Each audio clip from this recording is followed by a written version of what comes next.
Hello and welcome to the American Express Golf One and Done Pools video brought to you by Pool Genius. My name is Stephen Andress, joined each and every week on this show by the lead analyst over at Pool Genius, Jason Lisk. You can follow him on Twitter at Jason Lisk.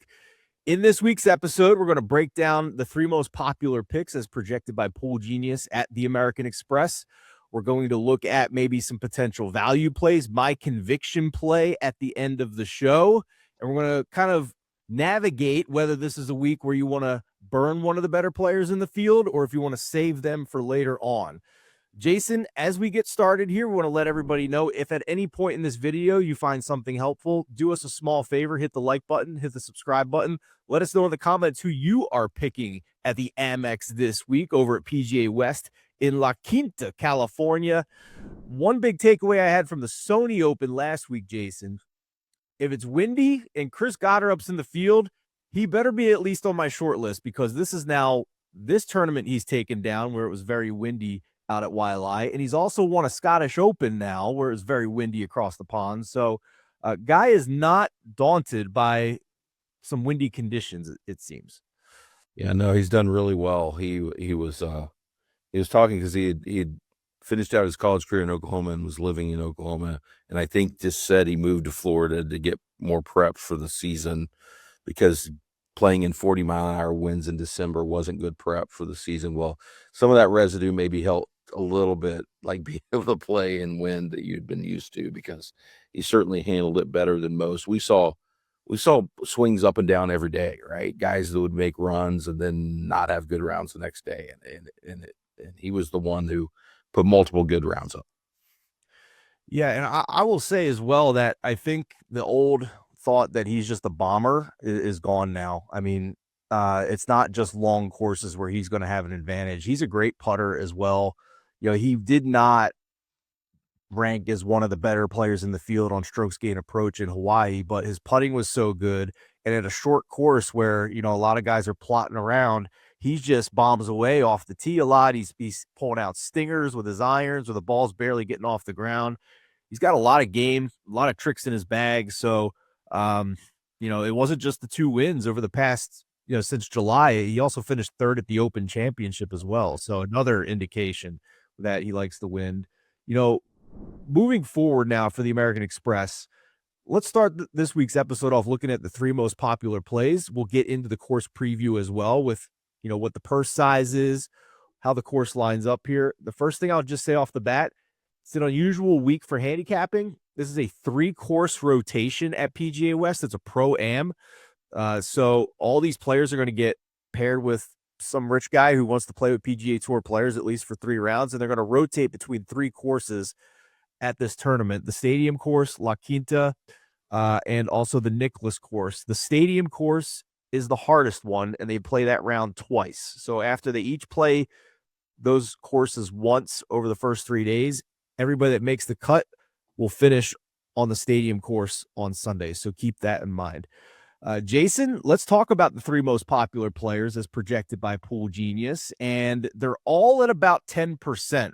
And it seems that there's a pretty decent spread for this week as well. And I think maybe the fact that the purse isn't that high and Scotty Scheffler's playing means that we're going to see a bit of a spread here, and guys that are not that popular versus some tournaments where we might get a 15 or 20% owned guy. The first guy is Ben Griffin, which makes a lot of sense to me. In my modeling going into this tournament, it was hard to not see him near the top of my ranks. Last 50 rounds, he ranks second for me behind Scotty Scheffler. He's a great putter. He's got a great short game. You don't really need to be long or even all that straight off the tee at this course when you have so many amateurs playing. They're going to keep the rough down, so it's forgiving off the tee. And Ben Griffin's a guy who's played really well over the past few weeks. So the one thing I'll say is that he lost on approach last week in Hawaii, and that makes me a little bit nervous that I want to go back to him this week, where we're going to have a lot, really at least for 2 rounds on the La Quinta and Nicklaus course. I think we're going to have a birdie fest. So you're going to have to be kind of peppering some pins here, but he is a great putter, and I certainly understand why he's going to be potentially one of the 3 most popular players this week. Yeah, and so Griffin makes a lot of sense. Although I think we're going to end up probably more likely telling you to save him because of the value of the event. I mean, he's still, you know, it wasn't like he was terrible last week, and he's been a top 10 type golfer now since last spring, and so probably a guy you want to see if he's somebody you want to use at a bigger event later in the year, for us. But next up, also, we got a couple other guys that could be considered, but hey, it's a week where you got to use somebody. So people will float each of them. Patrick Cantlay it's one of those courses. Cantlay's played reasonably well here, has 2 top 10s in the last 4 years, has a good strokes gained average, has played this event consistently all 4 years, and is one of those where Cantlay's kind of on that border of like, do you save him for the signature events now at this point for something like the RBC Heritage, or do you fire him here because he's playing in this and he's got good history? So I think Cantlay will draw some interest this week. Yeah, Cantlay has the course history for sure. What's he had a weird year last year, I think. He was on the advisory board for the PGA Tour, dealing with all the live stuff and business stuff and trying to figure out what to do with the new commissioner. So his attention was elsewhere a lot of the year, and you kind of saw it in his results for a good chunk of the year.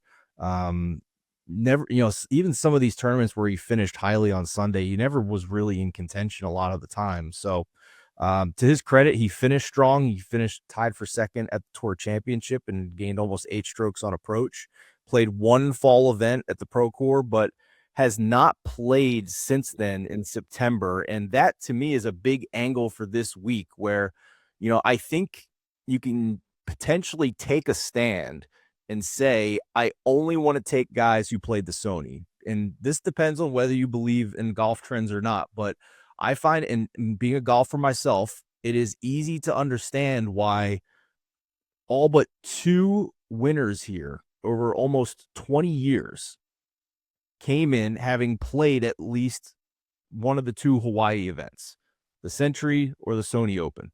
And this year we didn't have the Century.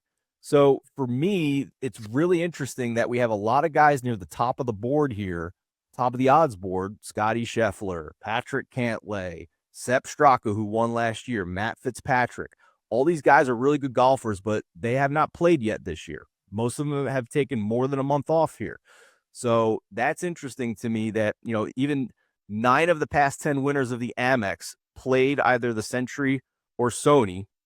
The only exception was Nick Dunlap when he became the first amateur to win on the PGA Tour since Phil Mickelson. So it's something to keep in mind here, and it is something that I am going to be considering heavily when putting together my top 3 here of one and done picks at the end of the show. I am only going to be focusing on guys who played Sony last week for my picks. The third guy who Pool Genius is projecting for about 10% popularity is Sam Burns. Again, another guy that did not play last week, but models out well for this course, has some good course history. If it's going to be a birdie fest, he's one of the best putters on tour. Last 50 rounds, he's number 1 in this field in strokes gained putting. We saw him contend at the U.S. Open last year, and some of the golf diehards who bet Sam Burns in that tournament will be wringing their fist still to this day that USGA course official didn't give him a free drop for standing water in that spot. So really tough break for Sam Burns in a major, but he fits here. I will say this though, he should have won this tournament already. He's the guy that melted the last few holes and let Nick Dunlap become the first amateur to win. So it's an interesting guy here for sure, Jason. But again, a guy that didn't play last week. Yeah, he last played in December, at an official event. Yeah, I don't know. I mean, obviously you've got that, but you limit your choices. You go down the board pretty quickly, right? The top guys, Griffin, Henley, McIntyre played last week in Siwoo, and then after that, Hall, Pendrith, right? You get down there, it gets thin pretty quick. There's some guy. I'm surprised Thorbjornsen didn't play last week, but he didn't. And you get down to like Nick Taylor, right? Nick Taylor, Berger, Scott. And so it does thin your options as you do that. But yeah, and I will say these are projections early in the week. Last week, I think we listed 3. The top one, Keegan, ended up dropping. His odds dropped, and he wasn't as popular. The other two were. And it was kind of what we said. It was going to be spread out. I didn't see like a huge concentration on any one golfer, but I did see Henley getting some interest, and so I'm trying to think, who else did we have up top? We had Spawn. Spawn was also near the top, all the ones I saw and all the pools I played. And so those two were definitely near the top. Bradley did drop. I think we're going to see something similar. You may not see all three of these guys hold up, but I don't think we're going to see like a huge single chalk pick this week at all. This is why it pays to be a Pool Genius subscriber. We give you as much information in these videos as we can to show you the power of the product, and we'll get to the data grid here in a minute to show you even more, give you a little bit of a peek under the hood. But just to let everybody know, we're coming at this from two different perspectives. We're trying to put a team together here to make this an even better golf one and done video, the best one on the internet, because there's a lot of people that are doing golf betting videos, golf content videos, but very few are all in on golf one and done pools. We know how popular that is for all of you that are watching out there. Jason has done this for years, putting this product together. I have come at this from a golf outright betting perspective and have been very profitable every single year since 2021.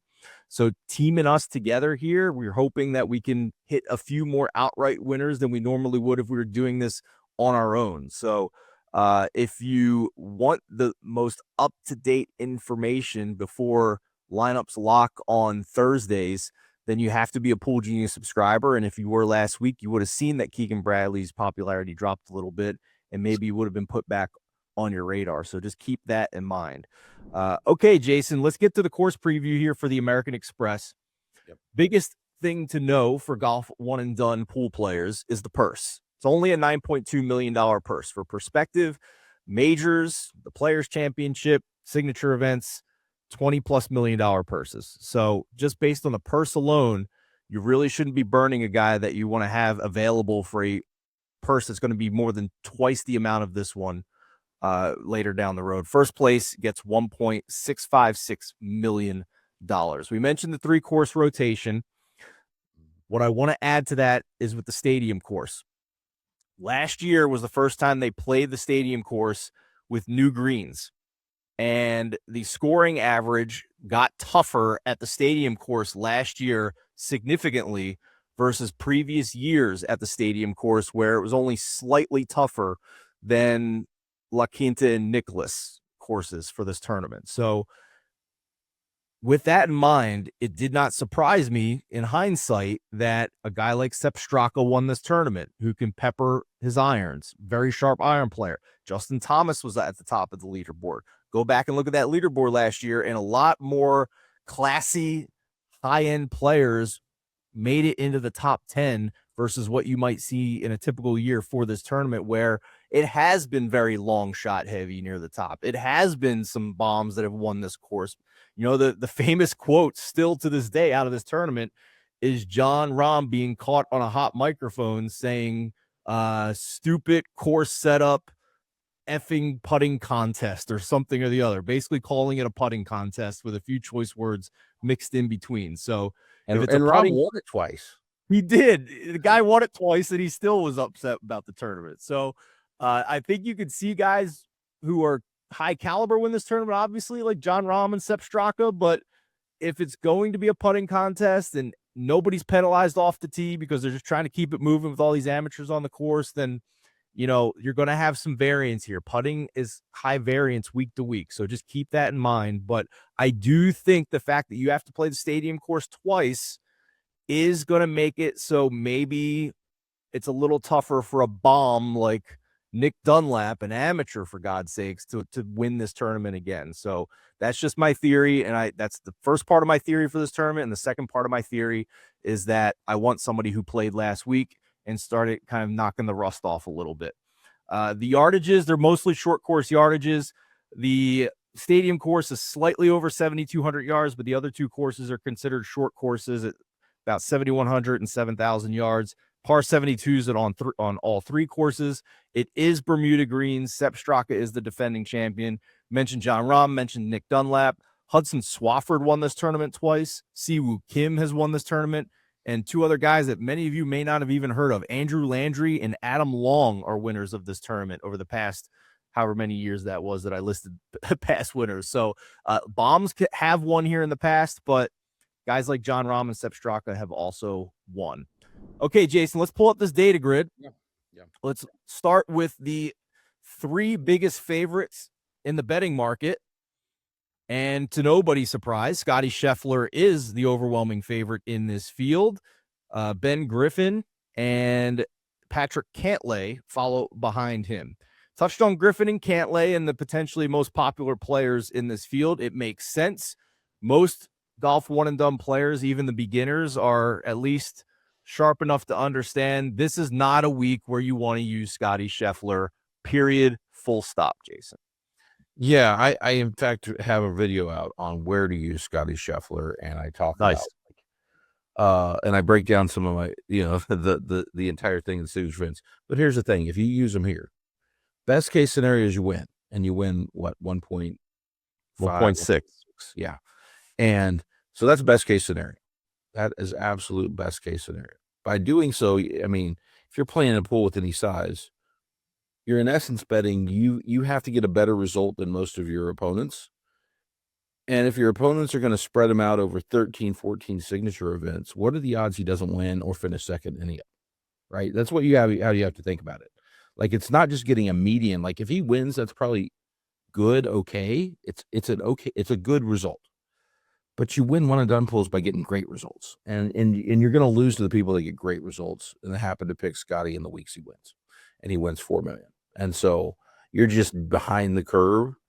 And he's only going to be picked by like 1 to 2% probably. But even that, I wouldn't like. To me, it's not worth it, because if I'm in a pool with any size, I have to beat the best scores, not the average ones. And so, and that's how I got to think about all these golfers. But he's really the clear save. I mean, everybody else, you can make an argument like you use Ben Griffin, and I could say you probably should save him, but there's a chance Ben Griffin never wins a tournament or finishes top 2 in a big event this year. That's really hard to do. And then you're okay if he wins it, right? And so you're not burned as much. And so the cost is just way lower for everybody but Scotty in that sense. So I want to talk briefly about Ben Griffin. I'm not using him in one and done pools this week, even though he played the Sony Open last week. And it's because I got spooked by his iron play last week. He lost 3 strokes on approach last week. That, in my experience betting golf, is not something that typically flips a switch the next week and goes from a very poor iron play week to a very strong iron play week. And I'm kind of wrapped in a pretzel here, Jason, a little bit, because he has been typically a good iron player. He can spike. I mean, his 2 tournaments in the fall before that, gained 6.7 at the Pro Tour and 4.6 at the BMW. But there's been time. There's the element of time between those events. The end of one season, the end of the fall swing to the start of this season. And, looking back at the rest of his career, even before he leveled up, if you look at the events, the one-off events where he's had a bad week with his irons, the switch did not flip the following week. It took a couple of weeks for him to sharpen those irons up and get back to the level of when he was contending in some of these tournaments. So, for example, he won the Charles Schwab last May. 2 tournaments before that, he lost more than 2 strokes at the Truist. Showed up at the PGA Championship, was a little sharper, finished strong at the PGA Championship, but it took 2 events for him to start actually contending again. So, I'm a little spooked off by that. I want to see him get back to his irons being better. He also lost on the greens at the Sony Open, which was unusual, to be honest. He's typically a very good putter, but those are also Bermuda greens. We're Bermuda greens again here at the Amex. So I don't really want much Ben Griffin this week. Patrick Cantlay, again, I'm off of him because he didn't play last week. If I'm trying to pick a winner, that's my focus for these one and done pools. I'm willing to take on risk and maybe have a guy who might miss a cut. But if Cantlay didn't play last week, I don't want him for this week. That's the stand I'm taking. Some others might disagree. Where do you stand with Patrick Cantlay? So where I would stand is we have him graded, as you see, and we can talk about that in a bit. I think he's fine if you have a deep enough portfolio to sprinkle one in. But I don't think I'm like I'm not using on one of my top 2 or 3. If I'm only playing like 3 golfers, he's probably not in it. Again, he's the kind of guy who I think is usable at certain signature events that he does really well in. And this type of event, I'm probably a little more willing to go a little bit down the board on this event. The 3-course rotation, just everything about it, a shorter course, high score, like just the fact that it just takes high scores, and sometimes these courses that are a bit more of a birdie fest just allow more variance and who can win it overall, I think. And so I'm willing to kind of save him. He's right on the edge of savable. Like, I think, what do we have him? 16th? Yeah. That's probably right? 19th. So somewhere in the teens. Well, you're going to need to come up with 15 golfers for bigger money events. He's at least in the discussion and somebody I'm willing to save to see if it pops and if I want to use him later in the year. And so he's probably more of a save on that scale to me as well. Let's take a look at the top 3 golfers by course history here and sort by that column. And I am going to cross off Jimmy Stanger from this list. I mean, he just gets in there because he had one tournament a very long time ago, right? So let's cross. Cantlay's in there at the top of the guys that have played it 4 years in a row. Griffin's up there for has played it 3 years in a row. So yeah, we just talked about 2 of them. Dunlap obviously won it in one of his 2 starts, and that's why he's up there. And then we see longer shots like Keith Mitchell, who's at least not extremely long shot. Davis Thompson, probably in that range you could consider, and you see he does have a grade for us. And guys like Jason Day, who finished 3rd last year. Yeah, I think what stands out to me on this list is Ben Griffin, but I'm not going to rehash everything I just talked about. Patrick Cantlay, for sure. I'm not saying Patrick Cantlay is going to have a bad week. I'm trying to pick the winner. I'm trying to pick the winner this week. So, and then Nick Dunlap, here's where I'm at with Nick Dunlap. He actually was extremely sharp with his irons last week. And it wouldn't surprise me if he again at some point in this tournament pops up on the leaderboard in the top 10 or something. Gained 6.8 on approach last week. He just can't figure out his driver. And it's been like this all last year. He lost almost 7 strokes off the tee at Wildlight last week. And what's supposed to be a short course where you can just hit iron off a lot of those tees. So he's lost with his driver. It will be far more forgiving at this tournament off the tee than it was at Waialae. Obviously, he likes the course. He won it as an amateur. For whatever reason, he can't totally put his full game together here yet. But I'll just say that if you're looking for like a 300-to-1 shot and maybe play a top 20, he was one of the better iron players in the field last week at Sony, for what that's worth. But I'm not going to use him in one and done, Jason. I actually had a little sprinkle on Nick Dunlap 1st round leader at the last event, and he almost did it. He shot it. Yeah, he actually shot a 7 under on day 1. If SH Kim and Nick Taylor hadn't gone even lower, they went 8 under. It would have been right there. But it was sort of that philosophy for me is like, if he can figure it out in the short term, again, it was a shorter course, and he's capable of getting hot, but he's also capable of what happened on the weekend, which is he fell back. I mean, he ended up finishing 61st, even though he was right there after day 1. He just lost off the tee. Yeah. Completely lost. Probably not going to get it done over 4 days. Like, he's more of a guy that, like, in a short term, maybe he'll have a good round because of some of those things you talked about. For sure. Let's touch on next here the top 3 in recent form. And Alex Noren tops this list, which is very interesting. Again, a guy that did not play last week. He last played early December at the Hero World Challenge. It's that, Tiger Invitational, where there's only about 20 players in that field. But even before then, T16 on the DP World Tour Championship, T17 at Abu Dhabi. Those are stronger DP World Tour fields where some PGA Tour guys are coming over after the Tour Championship. And this is also a guy who won twice on the DP World Tour in August and September.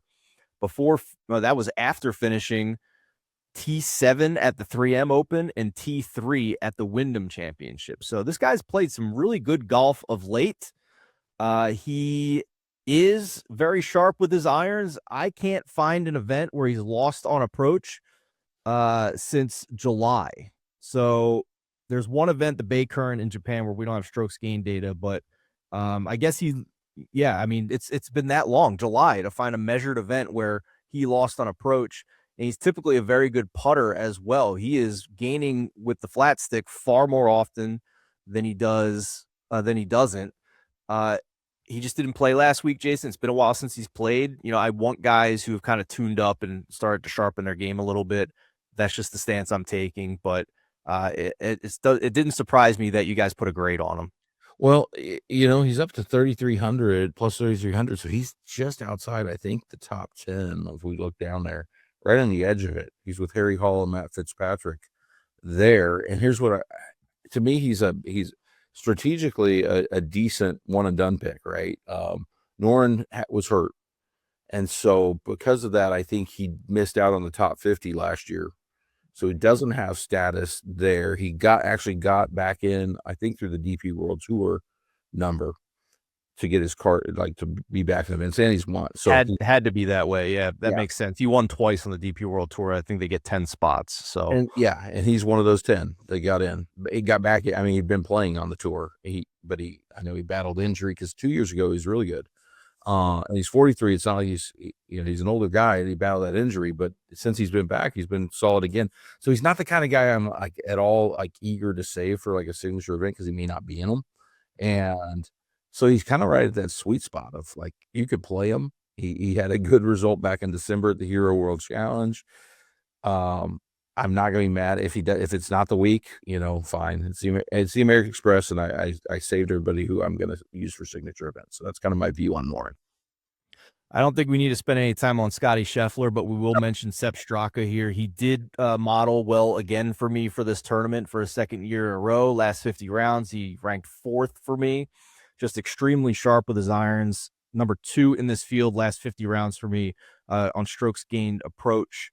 And he's very good in scoring on par 5s, and there's 4 of those on each of these courses. So top 5 in this field scoring on par 5. So he absolutely would be a consideration for me on my outright betting card if he would have just played last week, and he didn't. So, he won last year for good reason on those tougher greens on the stadium course. He's just an elite ball striker in the PGA Tour at this point. Yeah, and I'll say, obviously, we're looking at these recent form numbers. It's early in the year. We're going back 10 weeks to find 4 events. Once we get into the season here in about a month or so, I mean, the recent form is going to be all the January events, things like that, and there's going to be multiple numbers there. But the first guy that shows up who's played in 2 events, there's 2 of them. Siwoo played last week, 11th, but also 4th back in November. And then Sami Valimaki, who did not play the last week for the opener, but played well in the fall and is one of those next 10 guys who also has some signature event. Early season status is going to be at Pebble.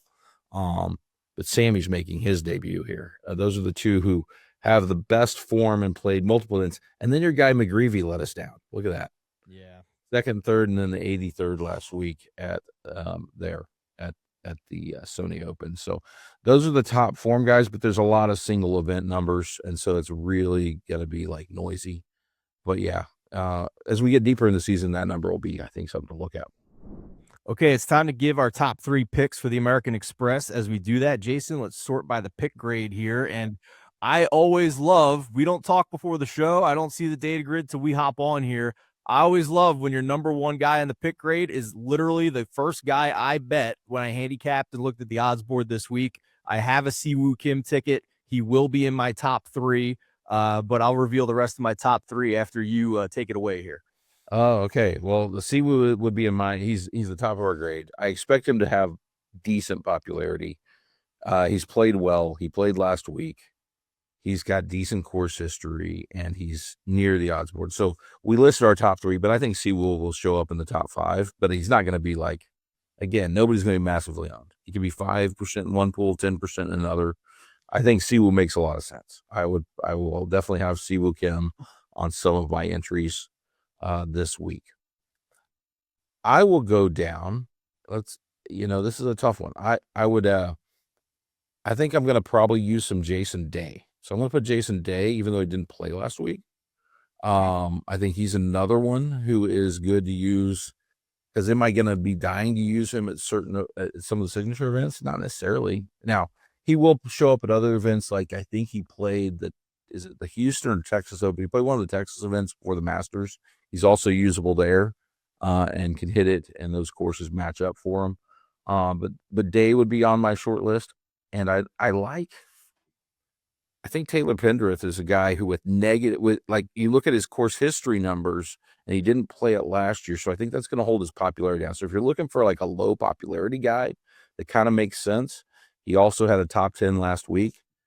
Taylor Pendrith would be on my list of guys to use that are not too much future value. Not a guy like I'm looking not to use guys that I'm definitely wanting to save for signature events. I think Pendrith falls into that category. Again, Pendrith, if I don't use him here on other entries, he plays like I think he usually plays the Byron Nelson. He's going to play the Canadian later. So there's going to be other events you can also use him at. But I think this is one that I'm sprinkling some Taylor Pendrith in. Okay, my top 3 for the American Express. I've tried to find some type of nexus between guys who played last week, guys who are good ball strikers, obviously, that those are typically going to be the ones that model well for me, and guys who have putted well at this tournament in the past, because 36 of these holes are going to be a birdie fest on the La Quinta and Nicklaus courses. So tried to find some type of convergence of guys who fit all 3 of those criteria, and Siwoo Kim was number 1 on the list. Now, many of the sharp viewers will say, well, Siwoo's not a good putter. 100% agree with that. That's why he only finished T11 last week, despite leading the field tee to green at the Sony. What I will say is that at the American Express, he has gained on these greens in 4 of his last 5 trips to this tournament, including a win in 2021. And we already see that the ball striking was very crisp last week. So at 50-1 when these odds opened, everybody's on it. He's all the way down to the 20s now. So the secret's out. But when this opened at 50-1, I fired immediately. So I like him for a one and done pick as well, considering that a lot of people in these one and done pools might gravitate towards some of the bigger names above him on the odds board. Now, the other 2 guys that kind of fit those criteria that I mentioned. The first is Harry Hall. You mentioned him last week. I had some Harry last week. Yeah. Let me down on Sunday. He played well. He just couldn't putt on Sunday. So, but another guy who I think maybe some people have already used last week might keep his popularity down a little bit because of that.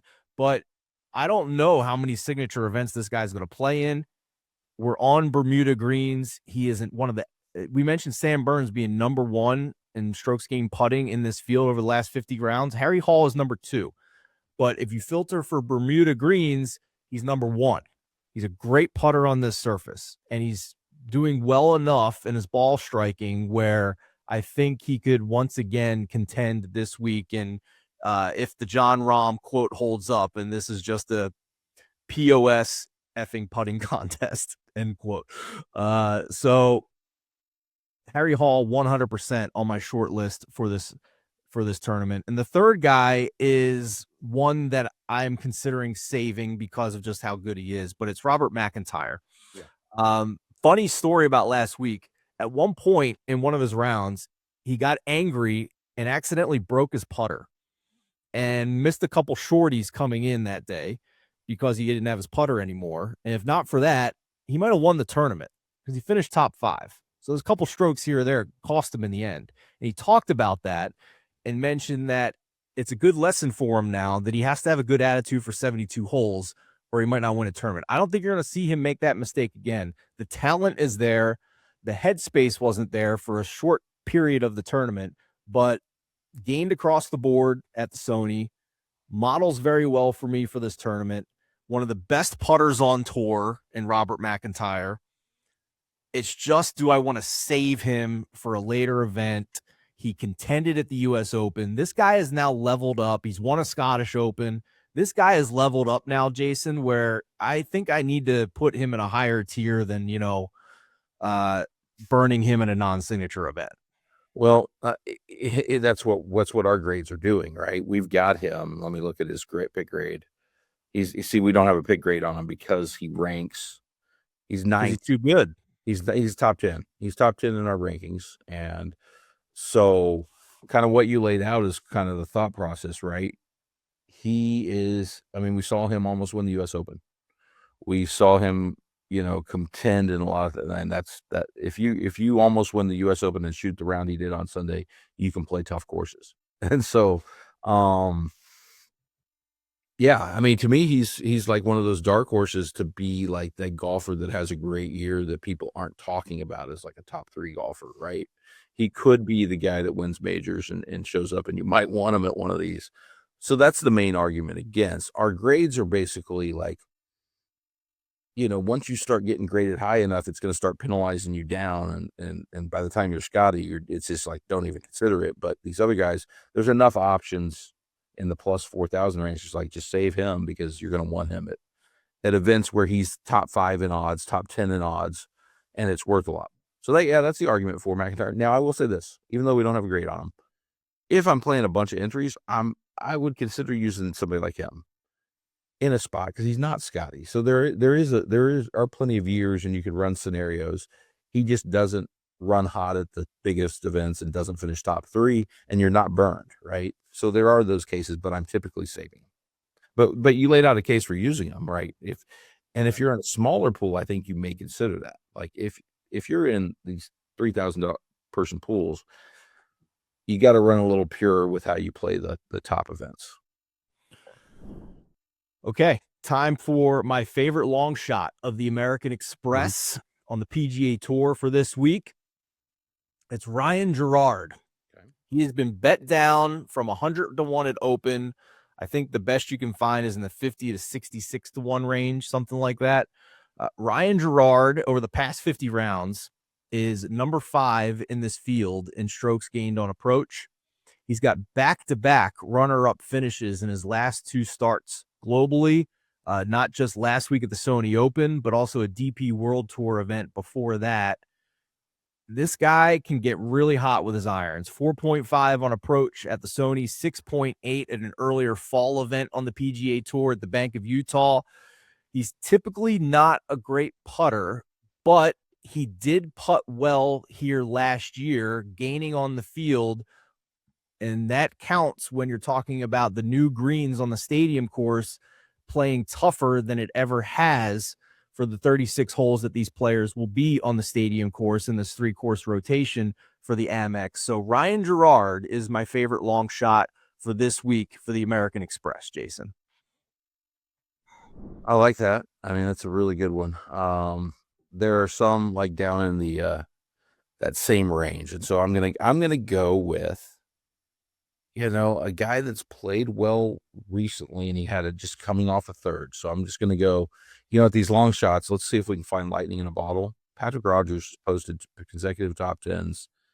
Journeyman has never had a stretch of multiple top 10s in a row. Why not? Let's just see if he's found something. I'll younger than JJ Spawn a year ago. So let's just see if Patrick Rogers, at this price, if you're trying to save future value, he'd be a long shot. I consider. I always like my guy Keith Mitchell. He's down there in the same range as another guy you could use at a non-signature event like this, trying to catch, see if he gets hot for multiple days. But Patrick Rogers, I think, would be my top and that plus 8,000 range right now. Actually, 3 top 10s in his last 4 events going back to the fall schedule here. So not just the back-to-back top 10s. So like that look for sure. My conviction play for the Amex this week in golf one and done pools, I'm not getting cute. It's Siwoo Kim, Jason. Yeah.